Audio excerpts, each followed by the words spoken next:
ಆತ್ಮೀಯ ಸ್ನೇಹಿತರೆ, ಎಲ್ಲರಿಗೂ ಗೋಲ್ ಬೋರ್ಡ್ ನ್ಯೂಸ್ ಚಾನಲ್ಗೆ ಸ್ವಾಗತ. ಈ ಒಂದು ವಿಡಿಯೋದಲ್ಲಿ ರಾಜ್ಯ ಸರ್ಕಾರದ ವತಿಯಿಂದ ರಾಜ್ಯದ ರೈತರಿಗೆ ಭರ್ಜರಿ ಗುಡ್ ನ್ಯೂಸ್ ಅಂತ ಹೇಳಿ ಹೇಳ್ಬೋದು ಸ್ನೇಹಿತರೆ.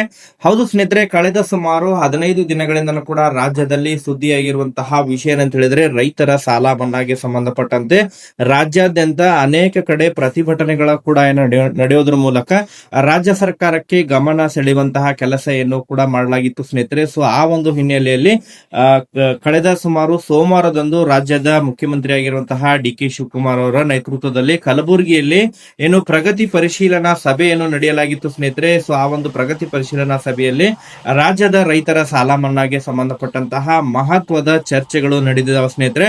ಅದರ ಜೊತೆಗೆ ಬಹಳ ಪ್ರಮುಖವಾಗಿ ರಾಜ್ಯದ ಅರ್ಧ ಜಿಲ್ಲೆಗಳಲ್ಲಿ ಈಗಾಗಲೇ ಬರಗಾಲ ಪೀಡಿತದಂತಹ ಪರಿಸ್ಥಿತಿ ಉಂಟಾಗಿದ್ದು, ಈಗಾಗಲೇ ರೈತ ಪರ ಸಂಘಟನೆಗಳ ವತಿಯಿಂದ ಬರಗಾಲ ಪೀಡಿತ ಜಿಲ್ಲೆಯ ರೈತರ ಸಾಲವನ್ನ ಸಂಪೂರ್ಣವಾಗಿ ಮನ್ನಾ ಮಾಡಬೇಕು ಎನ್ನುವಂತಹ ಪಟ್ಟನ್ನ ಹಿಡಿದುಕೊಂಡು ನಿಂತಿದ್ದಾರೆ.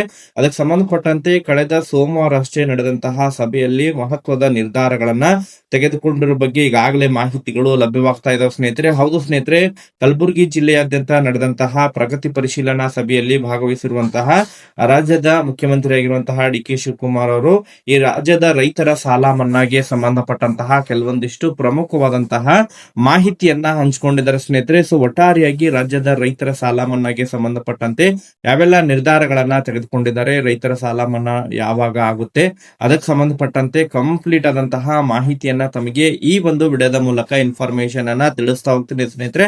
ವಿಡಿಯೋ ಕೂಡ ತಮಗೆ ಸಹಾಯ ಆಗಲಿದೆ. ಸೊ ಆ ಕಾರಣಕ್ಕಾಗಿ ಪ್ರತಿಯೊಬ್ಬ ರೈತ ಬಾಂಧವರು ಕೂಡ ವಿಡಿಯೋನ ಕಂಪ್ಲೀಟ್ ಆಗಿ ವಾಚ್ ಮಾಡಬೇಕು ಸ್ನೇಹಿತರೆ. ಯಾರು ಕೂಡ ತಾವು ವಿಡಿಯೋನ ಮಧ್ಯದಲ್ಲಿ ಸ್ಕಿಪ್ ಮಾಡಿ ನೋಡ್ಲಿಕ್ಕೆ ಹೋಗ್ಬಿಟ್ರೆ ಸ್ನೇಹಿತರೆ, ಪೂರ್ಣವಾಗಿ ವಿಡಿಯೋನ ವೀಕ್ಷಣೆ ಮಾಡಿ ಅಂದ್ರೆ ಮಾತ್ರ ತಮಗೆ ಅದ್ರ ಬಗ್ಗೆ ಮಾಹಿತಿ ದೊರಕಲಿದೆ ಸ್ನೇಹಿತರೆ. ಸೊ ಆ ಕಾರಣಕ್ಕಾಗಿ ಇನ್ನೂ ಕೂಡ ತಾವು ಚಾನೆಲ್ ಅನ್ನ ಸಬ್ಸ್ಕ್ರೈಬ್ ಮಾಡ್ಕೊಂಡಿಲ್ಲ ಅಂತ ಹೇಳಿದ್ರೆ ಪ್ರತಿಯೊಬ್ರು ಕೂಡ ತಾವು ಚಾನೆಲ್ ಅನ್ನ ಸಬ್ಸ್ಕ್ರೈಬ್ ಮಾಡ್ಕೊಂಡೇ ವಿಡಿಯೋನ ವೀಕ್ಷಣೆ ಮಾಡಿ.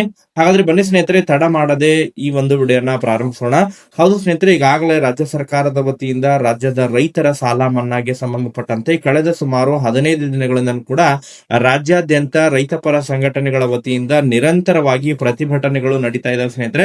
ಸೊ ಕಲಬುರಗಿ ಜಿಲ್ಲೆ ಆಗಿರ್ಬೋದು, ಬಾಗಲಕೋಟೆ ಜಿಲ್ಲೆ ಆಗಿರ್ಬೋದು, ವಿಜಯಪುರ ಜಿಲ್ಲೆ ಆಗಿರ್ಬೋದು, ಬೀದರ್ ಜಿಲ್ಲೆ ಆಗಿರ್ಬೋದು, ಸೊ ಈ ಒಂದು ಜಿಲ್ಲೆಗಳಲ್ಲಿ ನಿರಂತರವಾಗಿ ರೈತರು ಪ್ರತಿಭಟನೆಗಳನ್ನ ಮಾಡೋದ್ರ ಮೂಲಕ ಸರ್ಕಾರಕ್ಕೆ ಗಮನ ಸೆಳೆಯುವಂತಹ ಕೆಲಸವನ್ನ ಮಾಡ್ತಾನೆ ಬರ್ತಾ ಇದ್ದಾರೆ ಸ್ನೇಹಿತರೆ. ಯಾಕಂತ ಹೇಳಿದ್ರೆ ಕಳೆದ ಸುಮಾರು 2-3 ವರ್ಷಗಳಿಂದ ಕೂಡ ಉತ್ತರ ಕರ್ನಾಟಕ ಭಾಗದ ಜಿಲ್ಲೆಗಳಲ್ಲಿ ರೈತರು ಬೆಳೆದಿರುವಂತಹ ಬೆಳೆಗಳು ಸಂಪೂರ್ಣವಾಗಿ ಬೆಳೆ ಹಾನಿಯಿಂದ ನಾಶಗೊಂಡಿದ್ದು. ಬಟ್ ಈ ಬಾರಿ ಮಳೆಯಾಗದೆ ಬರಗಾಲದಂತಹ ಪರಿಸ್ಥಿತಿ ಉಂಟಾಗಿದ್ದು, ಈಗಾಗಲೇ ಬೆಳೆದಿರುವಂತಹ ಬೆಳೆಗಳು ಕೂಡ ಮಳೆ ಇಲ್ಲದೆ ಒಣಗುವಂತಹ ಪರಿಸ್ಥಿತಿ ಉಂಟಾಗಿದೆ. ಈಗಾಗಲೇ ಸುಮಾರು ರಾಜ್ಯದ ಅರ್ಧ ಜಿಲ್ಲೆಗಳಲ್ಲಿ ಬರಗಾಲದಂತಹ ಪರಿಸ್ಥಿತಿ ಉಂಟಾಗಿದೆ.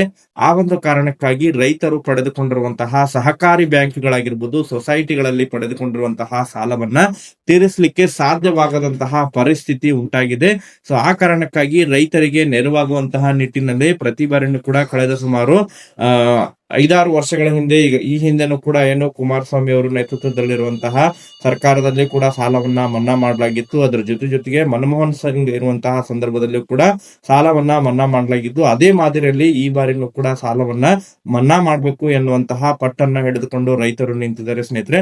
ಅದಕ್ಕೆ ಸಂಬಂಧಪಟ್ಟಂತೆ ಕಲಬುರಗಿ ಜಿಲ್ಲೆಯಲ್ಲಿ ನಡೆದಂತಹ ಪ್ರಗತಿ ಪರಿಶೀಲನಾ ಸಭೆಯಲ್ಲಿ ಭಾಗವಹಿಸಿರುವಂತಹ ರಾಜ್ಯದ ಮುಖ್ಯಮಂತ್ರಿ ಆಗಿರುವಂತಹ ಡಿ.ಕೆ. ಶಿವಕುಮಾರ್ ಅವರ ನೇತೃತ್ವದಲ್ಲಿ ಅನೇಕ ವಿಷಯಗಳು ಚರ್ಚೆಗಳ ಒಳಗಾದವು ಸ್ನೇಹಿತರೆ. ಹೌದು ಸ್ನೇಹಿತರೆ, ಈಗಾಗಲೇ ಬರಗಾಲ ಪೀಡಿತ ಜಿಲ್ಲೆಗಳೆಂದು ಘೋಷಣೆ ಮಾಡಬೇಕು ಎನ್ನುವಂತಹ ಉತ್ತರ ಕರ್ನಾಟಕದ ಜಿಲ್ಲೆಗಳನ್ನ ಬರಗಾಲ ಪೀಡಿತ ಜಿಲ್ಲೆಗಳೆಂದು ಘೋಷಣೆ ಮಾಡಬೇಕು ಎನ್ನುವಂತಹ ಪಟ್ಟಣ ಕೂಡ ಈಗಾಗಲೇ ರೈತರು ಹಿಡ್ಕೊಂಡಿದ್ದಾರೆ ಸ್ನೇಹಿತರೆ. ಯಾಕಂತ ಹೇಳಿದ್ರೆ ಈಗಾಗಲೇ ರಾಜ್ಯದ ಕರಾವಳಿ ಭಾಗದ ಜಿಲ್ಲೆಗಳು ಮತ್ತು ಮಲೆನಾಡು ಭಾಗದ ಜಿಲ್ಲೆಗಳಿಗೆ ಮಾತ್ರ ಸ್ವಲ್ಪ ಪ್ರಮಾಣದಲ್ಲಿ ಮಳೆಯಾಗ್ತಾ ಇದೆ. ಅದನ್ನ ಹೊರತುಪಡಿಸಿದ್ರೆ ಇನ್ನಿತರೆ ಈ ಉತ್ತರ ಕರ್ನಾಟಕ ಭಾಗದ ಜಿಲ್ಲೆಗಳಿಗೆ ಮಳೆ ಆಗ್ತಾ ಇಲ್ಲ. ಮಳೆ ತೀರಾ ಕಡಿಮೆ ಆಗಿದೆ. ಮುಂಗಾರು ಕೈಕೊಟ್ಟಿದೆ. ಹಾವೇರಿ ಆಗಿರ್ಬೋದು, ದಾವಣಗೆರೆ ಜಿಲ್ಲೆ ಆಗಿರ್ಬೋದು, ಬಾಗಲಕೋಟೆ, ವಿಜಯಪುರ ಆಗಿರ್ಬೋದು, ಬಳ್ಳಾರಿ, ಯಾದಗಿರಿ, ಕಲಬುರಗಿ, ಬೀದರ, ಬಸವ ಕಲ್ಯಾಣ, ರಾಯಚೂರು, ಈ ಒಂದು ಜಿಲ್ಲೆಗಳಿಗೆ ಸುಮಾರು ಒಂದು 10 ಜಿಲ್ಲೆಗಳಿಗೆ ಈಗಾಗಲೇ ಮುಂಗಾರು ಕೈಕೊಟ್ಟಿದ್ದು, ರೈತರು ಈಗಾಗಲೇ ಬಿತ್ತನೆ ಪ್ರಕ್ರಿಯೆಯನ್ನು ಕೂಡ ಕಡಿಮೆ ಆಗಿದೆ. ಕಳೆದ ವರ್ಷಕ್ಕೆ ಕಂಪೇರ್ ಮಾಡಿದ್ರೆ ಕಳೆದ ವರ್ಷ 84 ಲಕ್ಷ ಹೆಕ್ಟೇರ್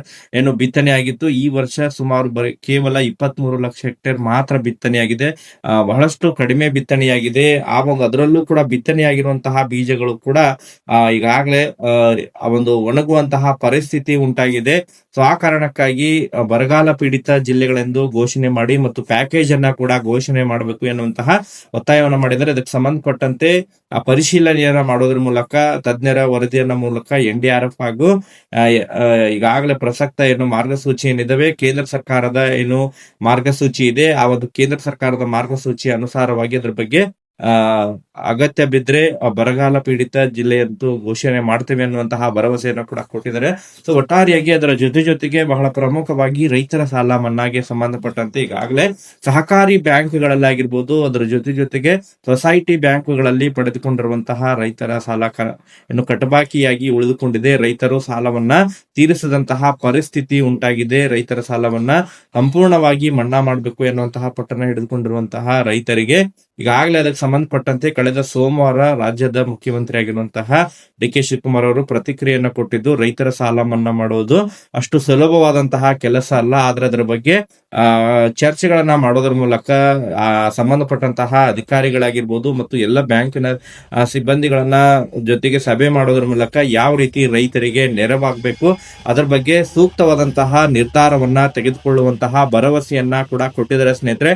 ಹೌದು ಸ್ನೇಹಿತರೆ, ಒಟ್ಟಾರೆಯಾಗಿ ರಾಜ್ಯದ ರೈತರಿಗೆ ಗುಡ್ ನ್ಯೂಸ್ ಅಂತ ಹೇಳ್ಬೋದು ಸ್ನೇಹಿತರೆ. ಪರಿಶೀಲನೆಯನ್ನ ಮಾಡೋದ್ರ ಮೂಲಕ ರೈತರ ಸಾಲ ಮನ್ನಾಗೆ ಸಂಬಂಧಪಟ್ಟಂತಹ ನಿರ್ಧಾರವನ್ನ ತೆಗೆದುಕೊಳ್ಳುತ್ತೀವಿ ಎನ್ನುವಂತಹ ಭರವಸೆಯನ್ನ ಕೂಡ ಕೊಟ್ಟಿದ್ದಾರೆ ಸ್ನೇಹಿತರೆ. ಸೊ ರೈತರ ಸಾಲ ಮನ್ನಾಗೆ ಸಂಬಂಧಪಟ್ಟಂತೆ ಯಾವ ರೀತಿ ರೂಪರೇಷೆಗಳನ್ನ ಹಾಕಬೇಕು, ರೈತರ ಸಾಲ ಮನ್ನಾವನ್ನ ಯಾವ ರೀತಿ ಮಾಡ್ಬೇಕಾಗುತ್ತೆ, ಯಾಕಂತ ಹೇಳಿದ್ರೆ ಈಗಾಗಲೇ ರೈತರು ಕಳೆದ ಸುಮಾರು 2-3 ವರ್ಷಗಳಿಂದ ಕೂಡ ಪಡೆದಿರುವಂತಹ ಸಾಲವನ್ನ ತೀರಿಸಲಿಕ್ಕೆ ಆಗ್ತಾ ಇಲ್ಲ, ಕಟಬಾಕಿ ಕೂಡ ಆಗಿದೆ.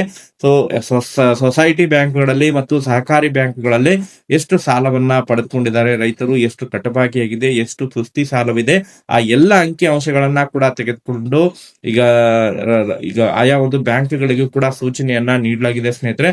ಸೊ ಒಟ್ಟಾರೆಯಾಗಿ ರೈತರಿಗೆ ಸಂಬಂಧಪಟ್ಟಂತೆ ಕನಿಷ್ಠ ಸಾಲ ಅಥವಾ ಸಾಲದ ಮೇಲಿನ ಬಡ್ಡಿಯನ್ನ ಕೂಡ ಹೊರೆಯನ್ನ ಕಡಿಮೆ ಮಾಡುವಂತಹ ನಿರ್ಧಾರವನ್ನ ತೆಗೆದುಕೊಳ್ಳುವಂತಹ ನಿರೀಕ್ಷೆ ಇದೆ. ಅದರ ಜೊತೆಗೆ ಈಗಾಗಲೇ ಆಯಾ ಒಂದು ಬ್ಯಾಂಕುಗಳಿಗೂ ಕೂಡ ನಿರ್ದೇಶನವನ್ನ ಕೊಟ್ಟಿದ್ದಾರೆ.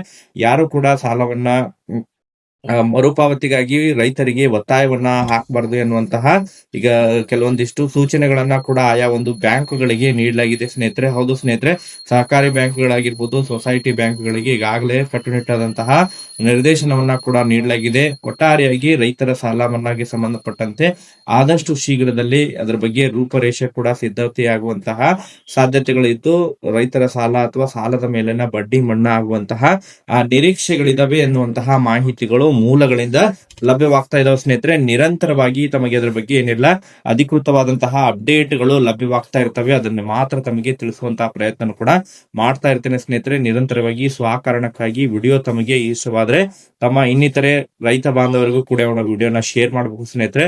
ಸೊ ಚಾನೆಲ್ ಅನ್ನ ಸಬ್ಸ್ಕ್ರೈಬ್ ಮಾಡ್ಕೊಂಡಿಲ್ಲ ಅಂತ ಹೇಳಿದ್ರೆ ಚಾನೆಲ್ ಅನ್ನ ಕೂಡ ಸಬ್ಸ್ಕ್ರೈಬ್ ಮಾಡ್ಕೊಳ್ಳಿ ಸ್ನೇಹಿತರೆ. ಈ ಒಂದು ವಿಡಿಯೋದಲ್ಲಿ ಇಷ್ಟೇ ಮಾಹಿತಿ ಇರೋದಕ್ಕೆ thank you for watching this video.